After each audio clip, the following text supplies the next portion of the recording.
자, 여기 오늘 준비한 자료 중에 일반인 자서전 목차가 있어요. 지금 이렇게 하셨으면 좋겠다고 생각해서 이걸 보여드리는 건데, 이거는 뭐 특수한 경우죠. 사람마다 다 다른 인생을 살았잖아요. 그러니까 여기에 맞출 필요는 없어요. 그냥 참고 삼아서 보시라고 제가 말씀드리는 겁니다. 자, 이 사람은 주인공이 누구냐 하면은 현대 입사해가지고 그냥 평범하게 직장 생활하다가 퇴직한 사람인데, 현대가 뭐 대기업이다 보니까 아무래도 자기가 능력도 있고 해서 대우를 잘 받고 잘 은퇴하고 좀 성공한 케이스의 사람입니다. 뭐 돈을 얼마나 벌었는지 그런 거는 잘 모르겠는데, 어쨌든 여러 케이스 중에 한 케이스다 이렇게만 생각하시고요. 이렇게 할 수도 있고 또 다르게 할 수도 있죠. 한번 예를 들어보겠습니다. 책 제목을 어떻게 잡았냐면 험난한 골짜기를 뚫고 흐른 강물이라고 잡았어요. 그리고 이 책의 주인공은 기술사회라는 데서 그 협회 회장을 역임하신 분이에요. 직장생활 잘하고 이제 퇴직하신 다음에 여기 들어가신 거죠. 책을 만들어 주십사고 해서 저하고 연결이 되긴 했는데, 그러면은 아직 원고가 하나도 준비가 안 됐으니까 대필을 해보십시오. 그래서 제가 아는 다른 대필가를 연결해 가지고 그분이 써드린 자서전이에요. 그러니까 좀 전문적으로 잘 쓴 거죠. 돈 받고 쓴 책이라서. 자, 1부, 2부, 3부 이렇게 돼 있고요. 4부, 5부까지 나눠져 있어요. 큰 목차라고 할 것 같으면 그냥 뭐 0102, 03, 04에서 20번, 30번까지 그냥 소제목만 쭉 나가도 되고요. 여기 같은 경우엔 1, 2, 3, 4, 5부로 나눴잖아요. 그러니까 큰 덩어리, 큰 카테고리를 어떻게 잡았냐면 1부에서는 출생과 성장으로 했고요. 2부에서는 사회 진출을 준비하다 이렇게 했고, 3부에서는 경제개발 계획과 현대 입사, 그 다음 4부에서는 해낭대교 공사와 현대 퇴사, 5부에서는 건설인을 위하여 이렇게 크게 잡았어요. 그리고 세부 목차도 필요하죠. 세부 목차를 어떻게 잡았냐면 출생과 성장에서는 1, 2, 3, 4, 5 5가지가 나오죠. 조상의 숨결이 서린 영동, 영동에서 태어났다, 고향이 거기다, 그런 얘기고요. 아버지의 일본 유학과 오사카 생활, 아버지에 대해서도 썼죠. 귀국과 새로운 시련, 그리운 어머니, 어머니에 대해서도 썼고, 충북 영동에서 자기 고향을 중심으로 해서 이야기가 나왔습니다. 이렇게 해서 1부가 끝났고, 그 다음 2부에서는 사회 진출을 준비하다. 보통 이제 이분이 남성분이었으니까 남자가 일생을 어떻게 사는지 대충 있잖아요, 패턴이. 학교 나와서 졸업하고 뭐 군대 가고, 그 다음에 군대 제대하고 결혼하고 직장생활 몇십 년 하다가 퇴사하고 뭐 그런 스타일이죠.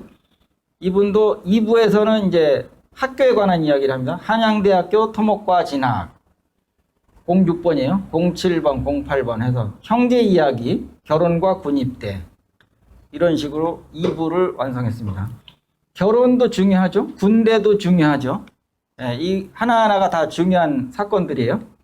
그렇게 해서 2부를 마쳤고, 3부에 들어가면 경제개발계획과 현대 입사, 이 사람이 현대그룹에 입사해서 직장생활을 수십 년 한 사람이니까 직장생활에 대해서 얘기 안 할 수가 없죠. 자기 인생의 절반 이상이 거기서 이렇게 이루어졌으니까. 그 소목차를 보면 경제개발계획, 그 다음에 정주영 회장의 인사 스타일, 그 다음에 경부고속도로, 서울교와 여의도 개발, 안 되면 되게 하라, 박 대통령과의 만남, 서울 지하철공사와 서산 간척지, 충주댐과 안경모 사장, 첫 해외공사 버마의 나온가트 다목적 댐, 이렇게 해서 직장생활과 관련된 이야기들을 하나, 둘, 셋, 넷, 다섯, 여섯, 일곱, 8개 소제목으로 이렇게 분류를 했어요. 그 다음에 4부로 넘어가 보니까 이것도 그 연장선에 있는 건데, 이게 건설회사다 보니까 또 대교로 공사한 거죠. 그래서 penang대교 공사와 현대 퇴사, 이게 큰 제목이고 그 안에 소목차를 보니까 페낭대교, 세계 토목계가 주목한 한국 기술의 쾌거, 현대 퇴사, 새로운 출발, 세일콘 창업. 현대에서 퇴사하고 자기가 또 회사를 창업했다는 거예요. 그래서 그거에 대한 이야기를 4부까지 이렇게 썼고 5부에 들어가면 건설인을 위하여. 이건 이제 퇴직 이후겠죠. 그렇죠? 그래서 퇴직 이후에 뭐 했냐? 한국기술사회 회장을 역임한 거예요. 그래서 그거에 대한 소목차가 쪼르륵 있고요. 한국건설기술인협회 창립, 감리를 민간으로, 한국기술사 회장 취임, 한양대학교 동문회, 21세기 FTA와 기술인의 미래, 감사와 기쁨, 자녀들의 편지, 덕원군 약사 이렇게 되는데 특징을 보면 제5부에서는 이제 그 퇴직 이후의 삶에 대해서 쓴 것이고 이 중에서 또 특징적인 게 뭐냐면 감사와 기쁨이라는 게 있어요. 소목차가. 그 다음에 자녀들의 편지라는 소목차도 있어요. 그 다음에 또 덕원군 약사라는 소목차가 있어요. 이 세 가지는 상당히 특이합니다. 왜 그러냐면 스토리 위주가 아니고 이거는 그야말로 자기가 하고 싶은 얘기를 한 거예요. 감사와 기쁨이 뭐겠어요? 제목만 보면 대충 무슨 내용인지 아시겠죠? 살아오면서 여태까지 나에게 좋은 영향을 줬던 사람들한테 감사해야 되잖아요. 그런 내용으로 쓴 것이고요. 그 다음에 자녀들의 편지는 뭐냐면 이분의 자녀가 셋이 있었어요. 근데 자녀들한테 편지를 쓰라고 한 거예요. 숙제를 내준 거예요. 내가 아버지니까 너희들 내가 여태까지 키워줬어. 내 자서전을 이번에 책으로 내는데 너희들의 글도 넣을 것이요. 그러니까 나에게 편지를 써. 그래서 아들들한테 숙제를 낸 거죠. 자녀가 부모한테 편지를 쓰는 경우가 언제죠? 보통? 어버이날. 어렸을 때 학교에서 하라 그러니까 하죠. 그 다음에 또 군대 갔을 때. 그죠? 부모님 전상서 쓰잖아요. 예. 그거 말고 이제 이거는 자서전에 넣을 거니까 생각 잘해서 써라. 그러면서 애들한테 부탁을 했겠죠. 그걸 받아다가 이 안에다 집어넣은 거예요. 이런 것도 의미가 있죠. 그 다음에 덕원군 약사, 이건 뭐냐면 이분도 이제 연세가 좀 드신 분이다 보니까 족보를 귀하게 생각하지 않습니까? 우리나라 사람들 특히 족보, 가계, 혈통 이런 거 많이 따지죠. 그래서 그 약사를 여기다가 집어넣은 거예요.